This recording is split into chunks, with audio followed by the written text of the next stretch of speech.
Señor, toma mi vida nueva antes de que la espera desgaste años en mí.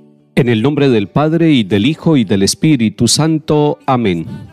Alabemos a Dios que en su palabra nos revela el designio salvador, y digamos en súplica confiada: renuévame por dentro, mi Señor. No cerremos el alma a su llamada, ni dejemos que arraigue el desamor. Aunque dura es la lucha, su palabra será bálsamo suave en el dolor. Caminemos los días de esta vida como tiempo de Dios y de oración. Él es fiel a la alianza prometida: si eres mi pueblo, yo seré tu Dios. Tú dijiste, Jesús, que eras camino para llegar al Padre sin temor. Concédenos la gracia de tu Espíritu, que nos lleve al encuentro del Señor. Amén. Te doy mi corazón sincero para gritar sin miedo tu grandeza, Señor. Tendré mis manos sin cansancio, tu historia entre mis labios y fuerza en la oración. Lectura de la carta del apóstol San Pablo a los Efesios, capítulo 2. Hermanos, ya no son extranjeros ni forasteros, sino que son ciudadanos de los santos y miembros de la familia de Dios. Están edificados sobre el cimiento de los apóstoles y profetas, y el mismo Cristo Jesús es la piedra angular. Por él todo el edificio queda ensamblado y se va levantando hasta formar un templo consagrado al Señor. Por él también ustedes se van integrando en la construcción para ser morada de Dios por el Espíritu. Palabra de Dios, te alabamos, Señor. En este día la Iglesia Universal nos está proponiendo meditar sobre dos de los apóstoles del Señor Jesús, Simón y Judas el de Santiago. Tenemos que recordar que en el grupo del Señor Jesús hay dos que llevan el nombre de Simón, Simón Pedro y Simón apodado el Celotes, pero además que hay dos que llevan el nombre de Judas, Judas el de Santiago y Judas el Iscariote, que fue el traidor. Ya lo miraremos en el Evangelio de Lucas. Estamos en la carta a los Efesios en el capítulo 2 y se nos está diciendo que nosotros estamos cimentados, edificados sobre el cimiento, sobre la base de los apóstoles. Y esto nos hace recordar con gratitud y con amor que nuestra iglesia es apostólica, y es apostólica según el catecismo de la iglesia en dos sentidos. Primero, esto que está diciendo la palabra de Dios en Efesios 2, que nosotros estamos cimentados sobre los apóstoles. No fue una llamada humana, fue una llamada divina, fue la llamada del Señor la que fundamentó la iglesia, y por eso el cimiento nuestro hunde sus raíces allá, en una llamada y en un envío misericordioso del Señor Jesús para sus apóstoles.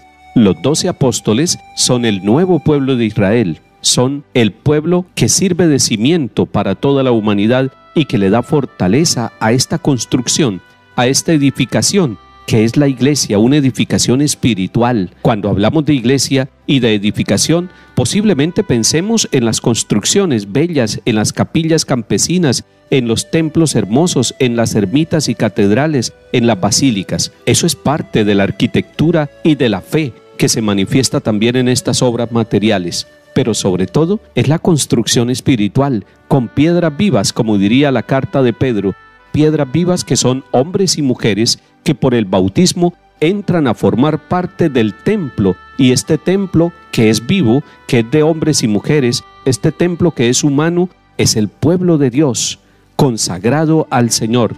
Por eso hoy, cuando pensamos en estos dos apóstoles, Simón y Judas, pensemos también en lo que nos está diciendo el capítulo 2 de la carta a los Hebreos. Ya no somos extranjeros, ni somos forasteros. Qué bello es llegar a cualquier ciudad del mundo y saber que se están tomando las mismas lecturas, que se tiene la misma liturgia, que hay una unidad en todos los 5 continentes en la manera como se expresa fundamentalmente la vida de los católicos. Porque ya no somos extranjeros ni forasteros. Cuando usted tenga la experiencia de ir a otro país y llegar a un templo católico, se sentirá como en su propia casa, se sentirá acogido y dirá: este es mi lenguaje, esta es mi iglesia, esta es mi casa. Es que ya no somos extranjeros ni forasteros, sino que somos ciudadanos de los santos. ¡Qué bella expresión! O sea, nosotros hacemos parte de aquellos que han santificado su vida. Los santos en la palabra de Dios son aquellos que han recibido la llamada del Señor y que se han puesto en camino. No son santos porque están exentos del pecado, sino porque están en esa lucha espiritual de que nos ha hablado la carta a los Efesios, y son vencedores y son santos porque la ayuda del Espíritu Santo y el amor misericordioso del Padre los acompaña. Dice además el capítulo 2 de la carta a los Efesios: somos miembros de la familia de Dios. Esa familia de Dios es grande, es la humanidad, tiene hombres y mujeres de todas las razas, tiene presencia en los 5 continentes y busca que todos hagamos parte de la familia de Dios. Hoy en día, más de 1.000 millones de hombres y mujeres son católicos en el mundo y ha ido creciendo el número de católicos en los distintos continentes. Uno no ve ese crecimiento, no lo aprecia, no lo valora y de pronto no es noticia en los medios de comunicación. Sin embargo, es el crecimiento de la familia de Dios, de esa obra que Cristo comenzó con los apóstoles y que hoy agradecemos al Señor. Salmo 18. El cielo proclama la gloria de Dios, el firmamento pregona la obra de sus manos. El día al día le pasa el mensaje, la noche a la noche se lo susurra.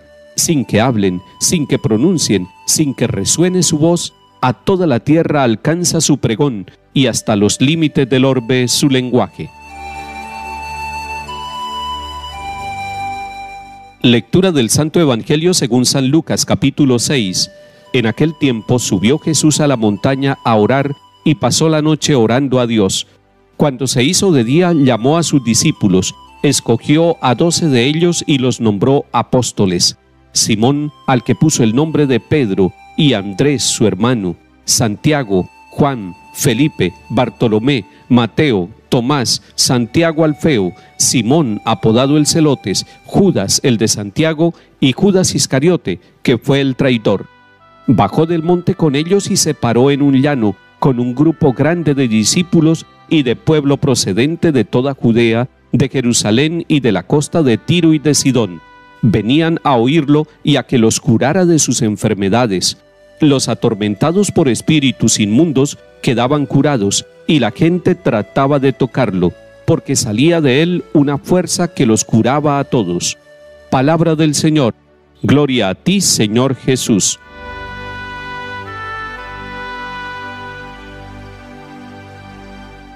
Jesús sube a la montaña a orar, y esa oración es un diálogo íntimo, amoroso con el Padre Celestial. Pasó la noche orando a Dios. Este es un mensaje bellísimo para nosotros. Pasó la noche orando a Dios. ¿Cuántos de nosotros tenemos tiempo, a veces poquito tiempo, en medio de la prisa y de los trabajos del día? Pero pasamos buenos ratos en la presencia del Señor hablando a nuestro Padre Dios. Pues el maestro de oración, que es el mismo Señor Jesús, pasó la noche orando a Dios. Y no es suficiente que nosotros miremos la actitud personal de Jesús. Es importante que miremos lo que San Lucas nos quiere expresar en este capítulo 6. Jesús pasa toda la noche en diálogo con el Padre Celestial, y como fruto de esa vigilia, de esa noche entera de encuentro amoroso entre el Padre y el Hijo, viene un fruto. ¿Cuál es el fruto? Que cuando se hace de día, llama a sus discípulos, escoge a los 12 y los nombra apóstoles. El grupo de discípulos era un grupo grande que lo seguía, pero dentro de ese grupo grande, el Señor Jesús escoge a los 12. Y ese 12 es simbólico, es mostrándonos que es el nuevo pueblo de Dios, así como en el Antiguo Testamento, las 12 tribus de Israel, los 12 hijos de Jacob. A estos 12 los nombró apóstoles. Recordemos todos que la palabra apóstol significa enviado, lanzado. Y entonces la iglesia es apostólica, es enviada, es lanzada. Y el bautizado hombre o mujer se hace apóstol en el bautismo y en la cercanía con la iglesia, con los sacramentos y en la comunión de la vida del pueblo de Dios. Está la lista de los 12, donde figuran los 2 apóstoles que estamos celebrando hoy, Simón y Judas el de Santiago. Estamos dando gracias por ellos, porque libremente respondieron sí a la llamada del Señor. Y es que el Señor continúa llamando y continúa tocando la libertad de cada uno de nosotros para que le respondamos. Y si seguimos detallando el Evangelio de Lucas capítulo 6, vemos que el Señor Jesús subió a la montaña, pero luego bajó del monte con los 12 y se paró en un llano. Es ese sermón del llano bellísimo que nos narra el evangelista Lucas. Pero Jesús sube a la montaña y baja, y eso para nosotros significa que tanto la iglesia como cada uno de nosotros, sus miembros, hombres y mujeres bautizados, estamos llamados a subir a la montaña todos los días para estar en el encuentro orante con el Padre Celestial, pero estamos llamados a bajar de la montaña. No nos quedemos en el éxtasis de la oración, vayamos a la experiencia amorosa y fraterna, a la exigencia de cada día, al trabajo, a la fatiga, pero vayamos con esa certeza de haber encontrado en la montaña de la oración la fuerza de Dios, la fuerza misericordiosa para luego ponernos en camino. Bajó y empezó la misión. Esa es la tarea de la iglesia y esa es una dinámica de la iglesia todos los días, orar y estar en la presencia del Monte Santo, pero bajar y estar en la cercanía de toda clase de personas con sus necesidades, con sus alegrías y con sus trabajos. Que el Señor siga haciendo hermosa nuestra Iglesia Católica y que nos siga bendiciendo a todos nosotros. En el nombre del Padre, y del Hijo, y del Espíritu Santo. Amén.